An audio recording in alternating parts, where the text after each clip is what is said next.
জানার জন্য অনেকেই আমাদের কমেন্টে জানিয়েছো। তো আজকে তোমাদের জন্য এই প্রশ্নের উত্তরটি আলোচনা করছি।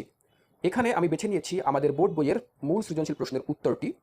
তোমরা চাইলে প্রস্তুতির জন্য আরও একাধিক সৃজনশীল প্রশ্নের উত্তর আমাদের ওয়েবসাইট থেকে সংগ্রহ করতে পারবে। কীভাবে সংগ্রহ করবে তা জানতে সম্পূর্ণ ভিডিওটি দেখো। প্রথমে আমি আমাদের মূল বইয়ের যে উদ্দীপকটি আছে সেই উদ্দীপক পড়েছি।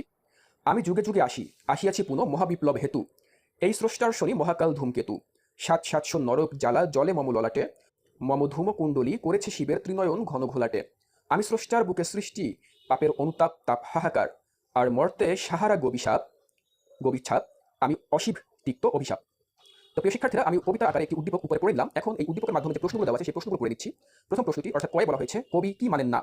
ক্ষয় বলা হয়েছে যবে উৎপীড়িতের ক্রন্দনরোল আকাশে বাতাসে ধ্বনিবে না, এ কথা বলার কারণ কি। গ নম্বরে বলা হয়েছিল উদ্দীপকের সাথে বিদ্রোহী কবিতার সাদৃশ্যপূর্ণ দিকটি ব্যাখ্যা করো। ঘয়ে বলা হয়েছে উদ্দীপকটি বিদ্রোহী কবিতার সমগ্র ভাব ধারণ করে না, মন্তব্যটির যথার্থতা বিচার করো। তাহলে প্রিয় শিক্ষার্থীরা, আমরা মূল বইয়ের উদ্দীপক এবং প্রশ্নটি আলোচনা করলাম।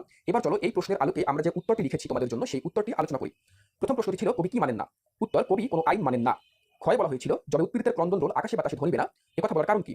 একথা বলার কারণ হচ্ছে খ, নির্যাতিত ও নিপীড়িত মানুষের দুঃখ কষ্ট ও আর্তচিৎকার বন্ধ না হওয়া পর্যন্ত কবি বিপ্লব প্রতিবাদ চালিয়ে যাবেন, বোঝাতে তিনি প্রশ্নোক্ত কথা বলেছেন। অসাম্য ও বঞ্চনার বিরুদ্ধে কবির বিদ্রোহ নিরন্তর, যেখানে তিনি অত্যাচার ও অনাচার দেখেছেন সেখানেই বিদ্রোহ ঘোষণা করেছেন।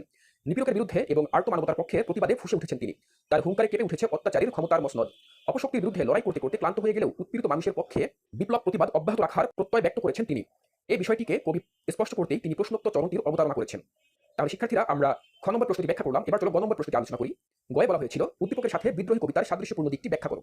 তাহলে চলো প্রশ্নটি ব্যাখ্যা করি। গয়ে আমরা যে উত্তরটি লিখে রেখেছি সেটি হচ্ছে উদ্দীপকের সাথে বিদ্রোহী কবিতার সাদৃশ্যপূর্ণ দিকটি হচ্ছে বিদ্রোহী চেতনা। বিদ্রোহী কবিতায় নানা ব্যঞ্জনায় কবির বিদ্রোহের স্বরূপ ফুটে উঠেছে। যেখানেই অন্যায় অত্যাচার দেখেছেন সেখানেই তিনি বিদ্রোহের অগ্নিমন্ত্রে ফুঁসে উঠেছেন। বিশেষ করে পরাধীন মাতৃভূমিতে বিজাতীয় শাসকদের আগ্রাসন ও শোষণ নির্যাতন তাকে পীড়িত করেছে। সঙ্গত কারণেই এই অপশক্তির বিরুদ্ধে দ্রোহ ঘোষণা করেছেন তিনি।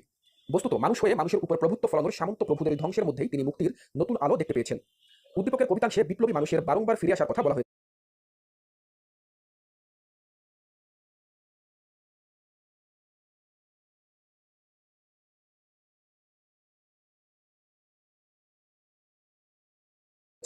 কালের খেয়ালে ব্যক্তি মানুষের মৃত্যু হলেও বিপ্লবী চেতনার মৃত্যু নেই।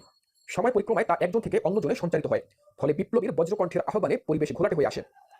শিব বা মহাদেবের ত্রিনয়নও তখন অন্ধকারে ঢেকে যায়। প্রভুত্ব ফলানোর নরপিশাচদের জীবন অভিশপ্ত হয়ে ওঠে বিপ্লবীদের প্রত্যাঘাতে। তথাকথিত সামন্ত প্রভুদের কাছে তারা যেন মূর্তিমান অভিশাপে পরিণত হয়। বিপ্লব বিপ্লব বিদ্রোহের